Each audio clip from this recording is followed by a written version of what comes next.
আমার একদম from the beginning আমার জীবনের লক্ষ্য হচ্ছে রাজনীতিবিদ হওয়া। আচ্ছা, মানে এই লক্ষ্যটা আপনি কখন সেট করছেন? এটা ধরেন হলো ক্লাস 5-6 এর সময় সেট করা আর কি, যে মানুষের জীবন স্বপ্ন থাকে না যে হচ্ছে আমি ডাক্তার হবো, আমি ইঞ্জিনিয়ার হবো, আমার চিন্তা ভাবনা আমি রাজনীতিবিদ হবো, একটু হালকা হলে গ্যাং লিডার টাইপের রাজনীতিবিদ হবো, যে অনেক লোকজন আসবে যাবে, একটা ভাইব থাকবে, ভাই আসসালামু আলাইকুম এই টাইপের সালাম টালাম পেতে হ্যাঁ অনেক হ্যাঁ সালামের নেশা টাইপের একটা ভাইব তৈরি হবে এই জন্য আর কি বলা যায়। আচ্ছা, মানে আপনি ছোটবেলাতেই আপনার মানে রাজনীতিবিদ হওয়ার ইচ্ছাটা কেন জাগলো? আপনার ফ্যামিলিতে কি আপনার বাবা মা হচ্ছে মামা চাচা ওনারা কি আসলে পলিটিক্স? হ্যাঁ প্রত্যেকে রাজনীতি করছে। আমার বাবা জামাত ইসলামী করতেন, তারপরে হচ্ছে করতেন মানে এখন করেন? এখনো করেন। আচ্ছা, মানে উনি কোন পর্যায়ের লিডার?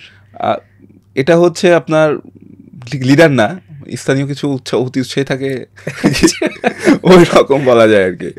আচ্ছা, আর এর পাশাপাশি একটা বিষয় হচ্ছে যে মানে আমার কাছে যেটা মনে হইতো সেটা মানে যদি নিজেকে বাদে অন্য কাউকে নিয়ে চিন্তা করতে হয় তাহলে সব থেকে ভালো জিনিসটা হচ্ছে রাজনীতি করতে আসা। আচ্ছা, মানে শুধুমাত্র তো আমি মানে আমি না, আমার পারিপার্শ্বিক যে মানুষগুলো, এই মানুষগুলোর ভালো থাকার যে ব্যাপারটা, এটা লক্ষ্য করার জন্য আসলে রাজনীতির প্রতি আগ্রহ তৈরি হওয়া আর কি বলা যায়। রাজনীতি ছাড়াও তো অনেকে যারা সমাজকর্ম করে, বিশেষ করে যারা বিভিন্ন সোশ্যাল প্ল্যাটফর্মে যারা জড়িত, তারাও তো আসলে অন্যকে নিয়ে কাজ করছে। একটা বিষয় দেখেন, সেটা হচ্ছে ধরেন বাংলাদেশের ত্রাণ এবং দুর্যোগ মন্ত্রণালয়ে বাজেট থাকে প্রায় 20 থেকে 30 হাজার কোটি টাকা।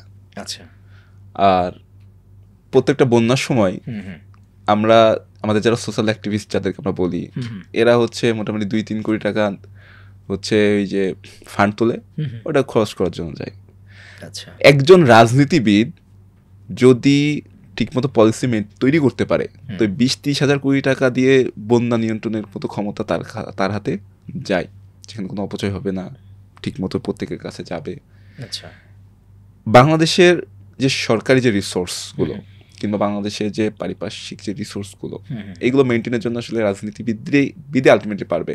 আপনি সোশ্যাল অ্যাক্টিভিস্ট হইতে পারে সর্বোচ্চ, ধরেন একজন ডাক্তার সর্বোচ্চ কতজনকে ফ্রি চিকিৎসা দিতে পারবে সারা জীবনে ধরেন সর্বোচ্চ ধরতে গেলে পারে, আমি যদি পার ডে 3 জন করে ধরি তারপর 40,000। কিন্তু সেই ডাক্তারই যদি হচ্ছে একটা পলিসি মেকিং এর জায়গাতে যায়, রাজনীতিতে যায়, মানে আমাদের মানে একটা সুন্দর স্বাস্থ্যনীতি দিতে পারে, সে আপনার 4 কোটি রোগীর জন্য সে কাজ করতে পারবে। আচ্ছা, একজন আইনজীবী, আমি তো মানে একজন আইনজীবী আসলে কতজনকে ফ্রি দিতে পারবে, ফ্রি লিগাল এইড দিতে পারবে। কিন্তু সে যদি একটা লিগাল এইডের ভালো সিস্টেম তৈরি করে দিতে পারে তাহলে প্রত্যেকটা মানুষ সে তার উপকারভোগী হবে। আচ্ছা, মানে সোশ্যাল অ্যাক্টিভিস্টরা হচ্ছে ঠিক আছে, ওটা মানে সাময়িক প্রলেপ দেওয়ার জন্য এটা অনেক ভালো জিনিস, তো আলটিমেটলি যদি আপনি সবার জন্য কাজ করতে চান তবে এটা সব থেকে ভালো। এটা কি আমাদের দেশের পার্সপেক্টিভে বললেন না ইন্টারন্যাশনাল পার্সপেক্টিভে, সারা বিশ্বেই? আচ্ছা, মানে আপনার আমাদের যে প্রত্যেকের ভিতরে যে তাড়না, এই তাড়নাগুলোকে একটু ডাইভার্ট করে দেয়, একটু ঘাস পাতি লতা পাতা নিয়ে যাওয়ার জন্যই আর কি মূলত হচ্ছে এই যে সোশ্যাল অ্যাক্টিভিজমকে বলা হয়ে থাকে আর কি। যে যেন পুরো সিস্টেমটাকে কেউ উচ্ছেদ না করে, এজন্য হালকা ওয়েলফেয়ার।